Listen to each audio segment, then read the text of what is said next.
क्योंकि अब हम सब लोग रिकॉर्डिंग जितने बनती भी है, हैं बहुत अच्छा गवाही वो देते हैं प्रभु के अंकल। वचनों के अनुसार अंकल के हम की सब बहुत नई अच्छी सृष्टि है। रिकॉर्डिंग बनती है। और देखो वो पुरानी बातें सब बीत गई, अब सब नहीं हो सब गई। नहीं हो हाँ, गई। वो सब बीत गई हैं। क्योंकि जब प्रभु का अनुग्रह हमारे जीवन में आया है तो पुरानी बातें जो भी थी सब बीत गई। अब सब नई बातें हैं। और नई बातें क्या हैं? यीशु की आत्मा की बातें हैं। तो हम प्रभु के गवाह 2023 के यही है कि प्रभु ने ये वर्ष हमारे लिए बहुत आनंद और खुशियों का वर्ष दिया। इस वर्ष में प्रभु ने व्यस्तता भी दी और आनंद भी दिया, मतलब बिजी भी रहे और बीच बीच में परमेश्वर ने आनंद भी दिया। तो परमेश्वर ने जो आनंद दिया उसके लिए मैं प्रभु का बहुत बहुत आभारी हूँ। हालेलुया। और आशा ही नहीं, आशा तो अधूरी रह सकती है, लेकिन पूरा पूरा भरोसा है हमें हमारे प्रभु के पूरी ऊपर करेगा। कि 2024 जो आने वाला वर्ष है हालेलुया। वो और ज्यादा खुशियों से और यीशु के आनंद से भरा हुआ वर्ष है। आमीन। लेकिन हमें इस वर्ष में ये देखना है कि हमारे अंदर में क्या क्या आगे कमजोरियां हैं आगे और उन कमजोरियों को हमें परमेश्वर के सामने रखना है, प्रभु के सामने रखना है।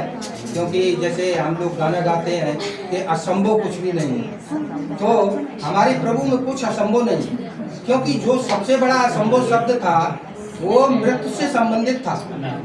तो मृत्यु के भय से जो हमें इस संसार का सरकार जो है हमेशा भरवाई रखता था, डराता है। तो उस वो सबसे बड़ा जो भय था उससे तो हमारे प्रभु ने हम सबको मुक्ति प्रदान कर दी है, उद्धारी दे दी है।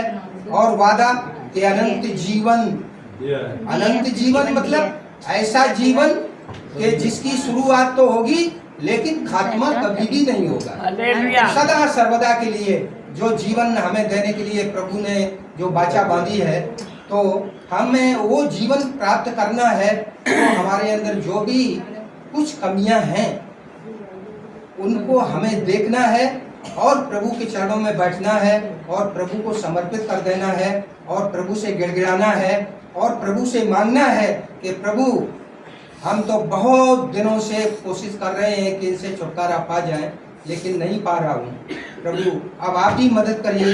ये कमजोरी है मेरे अंदर, ये अकेलापन है मेरे अंदर, या मेरे अंदर क्रोध की आत्मा है, या जलजलाहट की आत्मा है, या द्वेष करने वाली आत्मा है।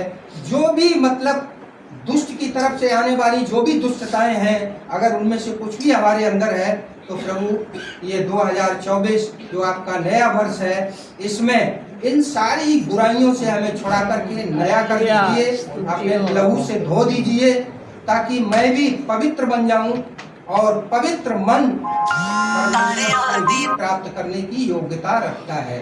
जब तक हमारा मन पवित्र नहीं होगा तब तक हमारे हृदयों में परमेश्वर के लिए चाहत उत्पन्न नहीं होगी। इसलिए मन को पवित्र करना परमेश्वर को प्राप्त करने का रास्ता है। सो हमारा मन जब शुद्ध हो जाएगा तो निश्चित। और दूसरा चीज ये है कि अनुग्रहकारी परमेश्वर ने तो हम सबके ऊपर अनुग्रह ही किया है, क्योंकि अनुग्रह कितना बड़ा अनुग्रह है। अनुग्रह यही नहीं कि ये साल उसने बहुत आनंद दे दिया, बहुत खुशी दे दी, हमको भवन दे दिया, हमको नौकरी दे दी, हमको अच्छे वस्त्र दे दिए, ये सब नहीं।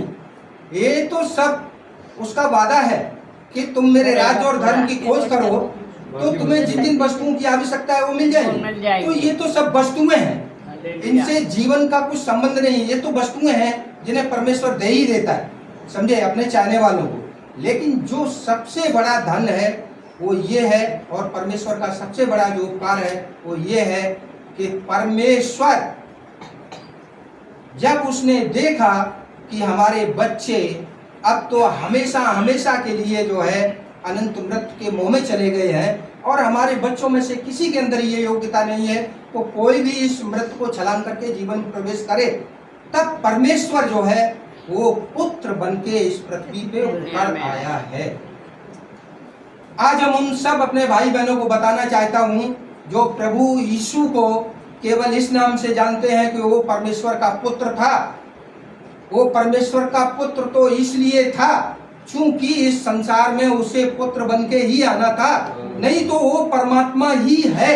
आमीन। ये बात अगर हमारे हृदय में घर कर जाएगी, हमारे प्राणों में पवित्र आत्मा डाल देगा, तो हम कम से कम आधे से ज्यादा शुद्ध हो जाएंगे। हालेलुया। क्योंकि परमेश्वर ही ने पुत्र का रूप धारण करके इस पृथ्वी पर उतरा, ताकि चूंकि परमेश्वर अब पवित्र है, न्यायी है, इसलिए वो अपने न्याय की तरफ जब देखता है तो अन्याय करने वाले को उसको दंड देना ही है। जब पवित्रता की तरफ देखता है तो अपवित्र होने वालों को दंड देना ही है।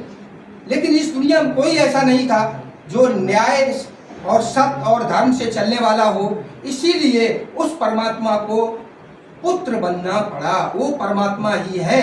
आज जिस यीशु की आराधना हम यीशु नाम से करते हैं, एक्चुअली में वो यीशु नहीं, वो परमात्मा ही है जो पुत्र बन के इस पृथ्वी पे आया। नहीं तो मृत्यु को जीतना स्वर्गदूतों की बस की बात नहीं थी। और परमात्मा के तो पुत्र वैसे तो उसकी आत्मिक दर्शन के द्वारा अनेकों हैं, लेकिन उसको पुत्र की आवश्यकता नहीं है। परमेश्वर को पुत्र की आवश्यकता नहीं है। ये पवित्र आत्मा का दर्शन है। पवित्र आत्मा ने जो मेरे को दर्शाया है वो मैं आप लोगों को बता रहा हूँ, क्योंकि प्रभु की आज्ञा है कि जो मैं तुम्हारे कानों में बोलता हूँ उसे तुम छत के ऊपर खड़े होकर प्रचार करो। हालेलुया। जो तुम्हें मैं दर्शन देता हूँ उसको तुम पूरे सभी समाज को बताओ, बोलो। तो प्रभु का ये दर्शन है। इस दर्शन को अगर हम आज इस आने वाले नए साल में समझ लेंगे, तो आज जिनके दिल में ये है कि परमेश्वर का पुत्र है यीशु, वो परमेश्वर का पुत्र यीशु नहीं है, परमेश्वर ही यीशु है। वो पुत्र बन के आया है इस दुनिया में। और जिसे जो लोग इंसान के रूप में देखते हैं, इंसान का रूप धारण करके यीशु आ गया इस धरती पे, तो वो इंसान नहीं, वही यीशु है जो ईश्वर है। ईश्वर ही इंसान बना, ताकि वो इंसान बन के ही हम इंसानों को इस अनंत मृत्यु से छुटकारा देने का उसके पास रास्ता था, इसलिए वो इंसान बना।